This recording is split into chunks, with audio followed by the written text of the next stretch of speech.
আজকে আমাদের অধিকাংশ মৃত্যু হচ্ছে কিন্তু এই নন কমিউনিকেবল ডিজিজ, এবং তার জন্য এইসব হার্ট রোগী, কিডনি বলি আমরা, ডায়াবেটিস ইত্যাদি ইত্যাদির জন্য হাসপাতাল প্রয়োজন বটে, কিন্তু আরও বড় বড় হাসপাতাল না বানিয়ে আমাদের মানসিকতার মধ্যে যদি একটা পরিবর্তন আনি, এই যে হাঁটার মাধ্যমে শারীরিক সক্ষমতা, তাহলেই কিন্তু এই নন কমিউনিকেবল ডিজিজ প্রতিরোধ করার অন্যতম এটা হাতিয়ার হিসেবে কাজ করবে।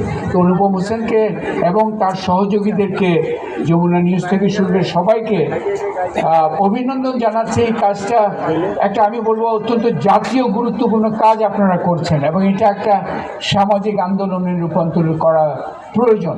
যেখানে প্রয়োজন সুযোগ আমরা এই হাঁটার কাজটা করব। তা আমি অত্যন্ত, হ্যাঁ, আমার সহযোগিতা সার্বিক থাকবে। আপনি যেগুলো কথা বললেন